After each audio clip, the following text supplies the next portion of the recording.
welcome to today's press conference. My name is Carolina Ortiz, and I'm the Associate Executive Director of COPAL, Communities Organizing Latino Power and Action. And I am beyond thrilled to be standing in front of y'all today because Minnesota will soon join New York and New Jersey in passing cumulative impact legislation. This sets guidelines for permitting polluting facilities in the 7-county metro area, Duluth and Rochester, putting Minnesota at the forefront of a nationwide movement. That fills me with a lot of excitement and, as you can see, emotion. And I cannot emphasize enough that this is a major step forward in addressing the role large facilities play in degrading air quality and health in environmental justice communities. Our frontline Latino workers and community members, along with other low-income and communities of color, have been bearing the health burden of concentrated pollution from highways, truck traffic, and other industries where we live, where we work, where we pray, in our communities. We are now in the result of many, many years of work, stemming from a smaller South Minneapolis area to what we see today. In 2017, the Northside-based grassroots organization Community Members for Environmental Justice, CMEJ, worked closely with their state representative Fue Lee to draft and introduce the first statewide cumulative impacts bill to protect all communities overburdened by polluting industry and Minnesota Pollution Control Agency's permitting process. In 2019, COPAL and the Minnesota Environmental Justice Table began collaborating with mainstream environmental organizations to build the momentum for addressing cumulative impacts at a statewide level through the Frontline Communities Protection Coalition. Today, we are joined by an esteemed panel of community leaders who have played an instrumental role in championing the legislation and advocating for frontline communities directly affected by environmental burdens. Now, with no further ado, I would like to introduce Representative Fue Lee, who I previously mentioned has played a crucial role in making sure that we get to this point today. Representative Fue Lee. Thank you, Carolina. Good afternoon, everyone. State Representative Fue Lee. I represent North Minneapolis, House District 59A. Like Carolina said, my community has been, for far too long, a community that's been impacted by pollution, by heavy industries on the riverfront. And, for us and the community members that I've been working with ever since I got into the legislature in 2017, we really want to make sure that we are providing oversight over some of these facilities that are really contributing to adverse health effect in our communities.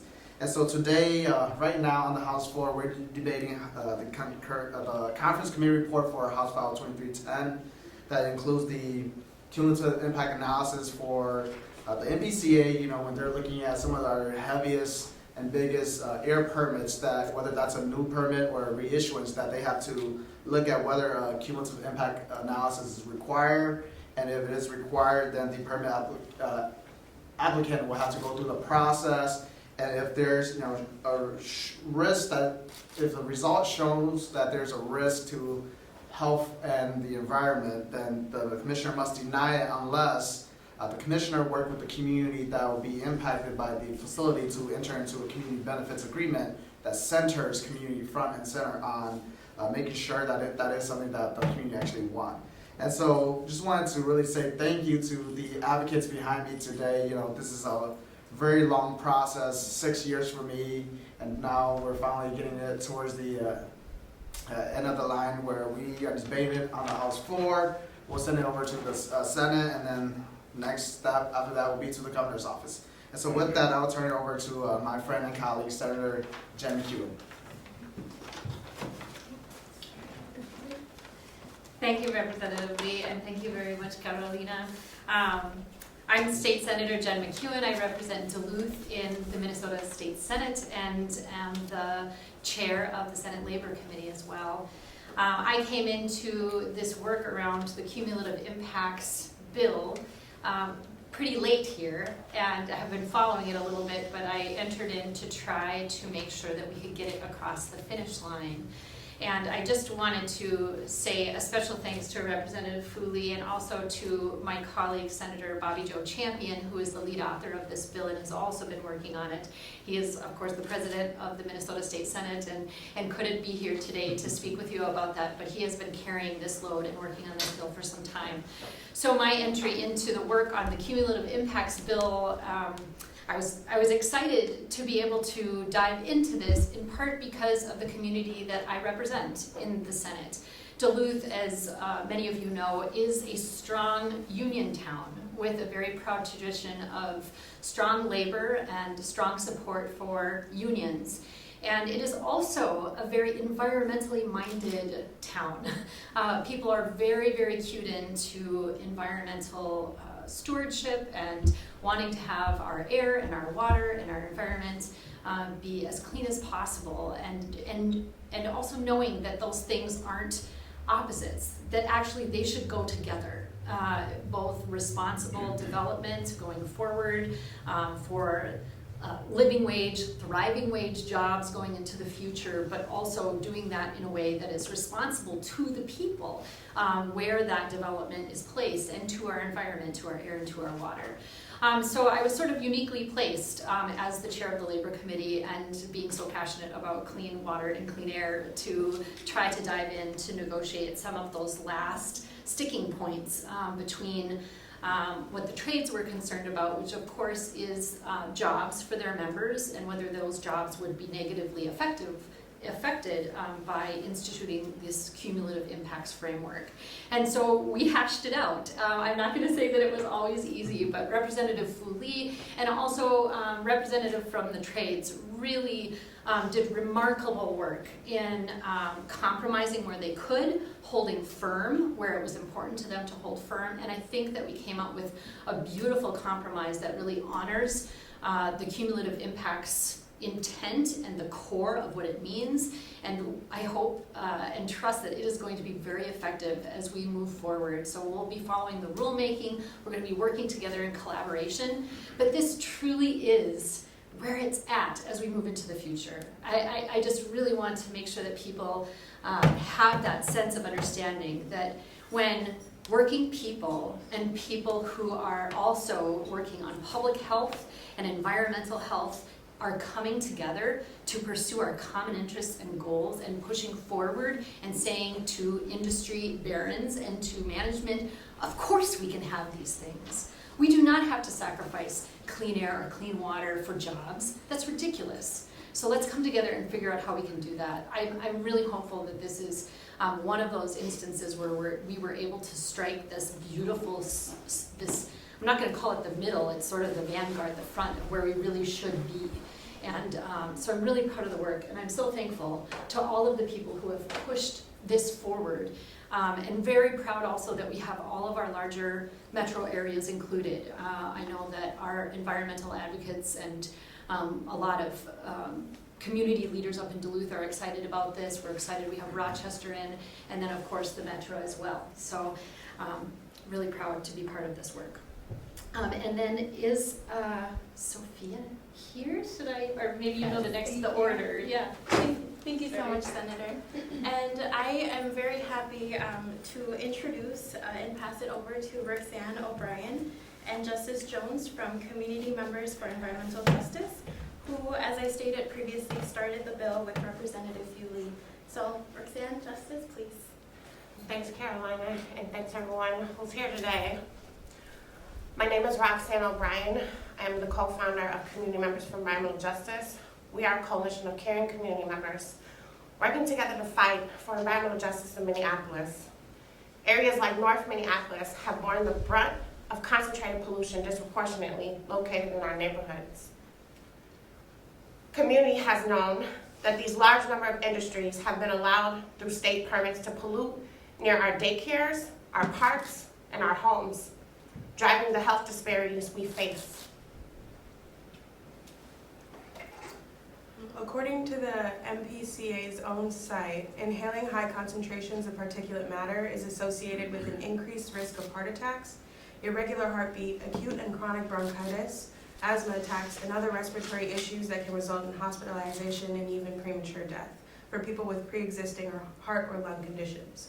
And according to the EPA, once taken into the body, lead distributes throughout the body in the blood and is accumulated in the bones. Depending on the level of exposure, lead can adversely affect the nervous system, kidney function, immune system, reproductive and developmental systems, and the cardiovascular system. The lead effects most likely to be encountered in current populations are neurological effects in children. Pollution concentrated in Black and brown neighborhoods is systemic racism. This bill is one piece, but an important piece of the puzzle to undo this historic harm. By ensuring new and renewal of permits of existing industry will be reviewed with the cumulative impacts lens, we are sending a clear signal. Our neighborhoods, our bodies will no longer be sacrifice zones. When we started this fight many years ago, we were standing on the shoulders of environmental justice leaders of the past who fought for accountability. We took the baton in this marathon and ran our part. We honor them today with this win. We thank all the community members who tirelessly showed up in 40 below weather at times over the years to testify and keep this bill alive. We thank our amazing representative, Fue Lee, and his legislative staff and allies for showing up for the community and our health through all these years. While there is still much work to do, decades of community work and vision has prevailed, and today we celebrate. Thank you.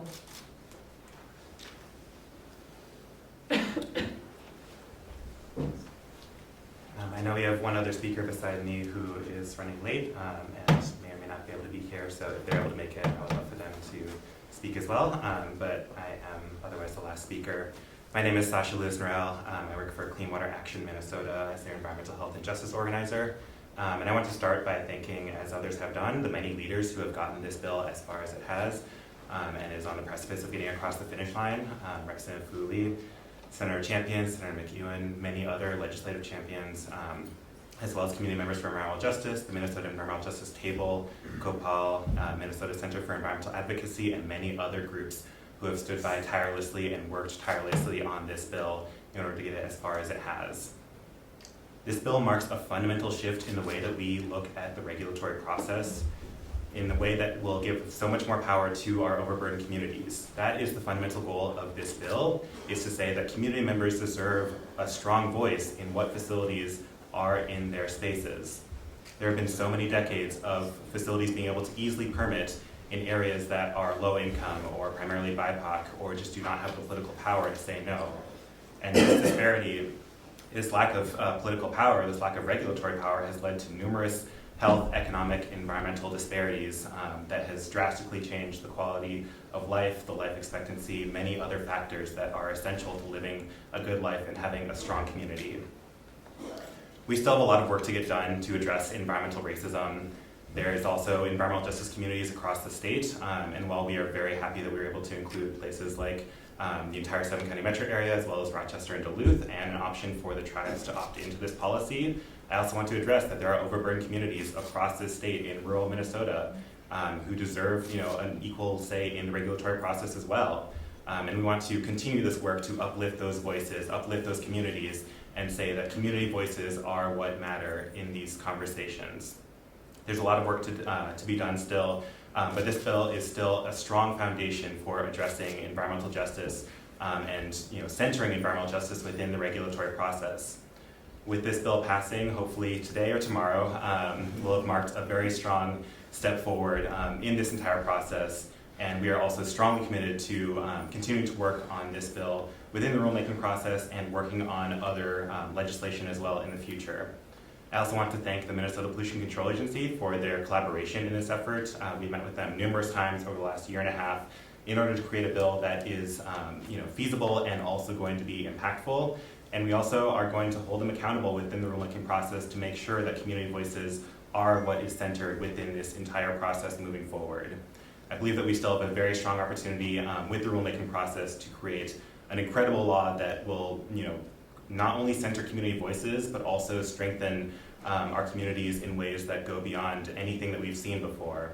And so again, I want to thank all the leaders and all the community members and everyone who has worked so hard to get this bill to where it is, and I look forward to continuing collaboration moving forward. And with that, I believe we'll be open for any questions. Quick question is, where did you guys end up on the geographic definitions of environmental justice neighborhoods and the radius around them in which this will apply? Will this apply to the whole 7-county metro, Duluth, Rochester area, or just within certain distances of established by census data environmental justice communities? Yeah, I can answer that. Absolutely. So, yeah, this bill is, the definition of environmental justice community is based off of census tracts using a number of different criteria. So if a census tract is 40% or more BIPOC, 35% or more low income, or 40% or more low English proficiency, then it will be counted as an environmental justice area. And any facility that is within 1 mile of those census tracts can be included. We believe it's very important that facilities that are nearby an environmental justice community are included in this because there are a lot of facilities that may not be within the census tract itself, but are still very impactful on the community itself. Absolutely, thank you. And then one more thing on that, can you explain briefly the process for tribal nations opting into this?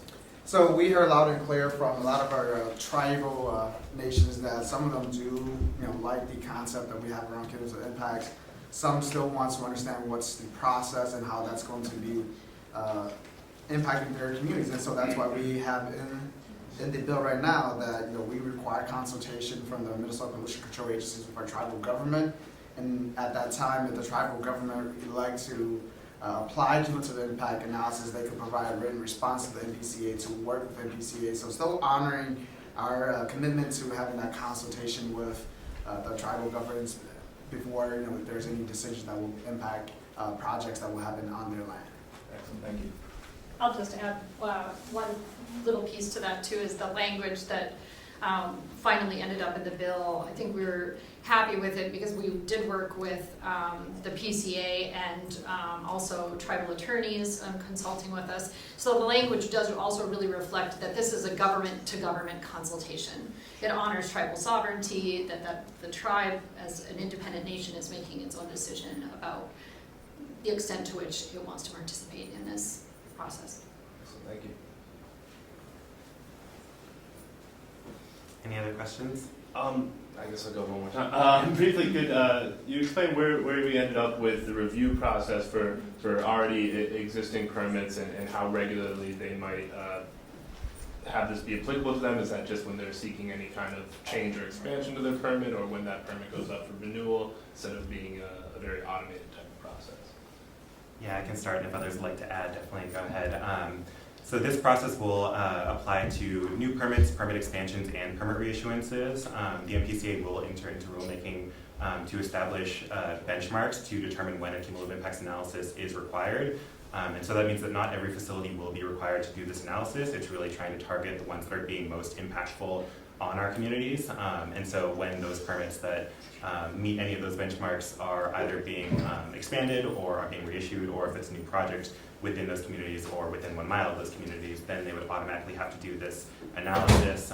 The commissioner may still require an analysis for other permits if they determine that it is necessary, and community members can petition the commissioner to ask them to conduct an analysis for a project that they may have concerns around. But the benchmarks are really there to establish a way for us to target the largest polluters in and around our communities, and it's those permits, when they're getting expanded or renewed, that will have to do the analysis. Excellent, thank you, sir. I just wanted to ask, does this touch permits under state air programs, Clean Air Act air programs? Which ones are we talking about? Yeah, I can try to answer that. Sorry. No, it's all good. We have gone through a number of different iterations of exactly what permits would be covered by this. I believe the final version covers major source air permits as defined by the Clean Air Act, as well as 2 categories of state air permits, I think categories 5 and 6. And so again, it's really focusing on the medium and large polluters that are actually having a real impact on the health and environment of our overburdened communities. Thanks.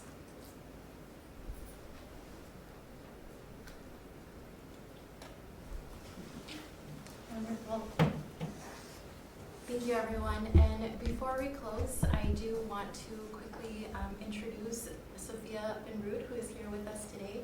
She is the co-director of the Minnesota Environmental Justice Table. And Sophia, if you could come up with me, and I think it would be very powerful to hear from you because you've directly been working so much on the cumulative impacts. Thanks. I had therapy. We are humans. So yeah, thank you. First of all, I just really wanted to start out by thanking all of my fellow comrades in all of this this struggle, which it has been in its own way. And just like a deep gratitude to legislators that made this bill possible, and special thanks to Fue Lee for this effort towards shutting down HERC as well. We really appreciate it, and y'all have really worked hard on building out a really co-creative process throughout all of this alongside community. So we are committed to ensuring the future generations and current ones have community-led safety, protections, and determination. Communities of color are not waste sites. Past and present harms must be acknowledged, mitigated, and reparations should be given from our perspective. This bill is just one stepping stone in a path towards building out protections that we think should have been there from the beginning. And this law, depending on how rulemaking goes, may also help shutting down the HERC incinerator trash burner that we have been working on for years, and community has been working on for decades, and other facilities that pollute overburdened communities. This community, the county should no longer be able to make excuses for HERC by claiming it pollutes below its permitted limits. This law should make those permit limits take into account the total air pollution that HERC contributes to. This bill is not perfect. The process of creating legislation is far from perfect. And we really believe that our work is going to be deeply embedded in rulemaking as well. This fight is not over. Organizing is not over, and we have so many more legislative sessions to come, and I really do think this is the start. So really excited and happy to be here. Thanks for listening to me.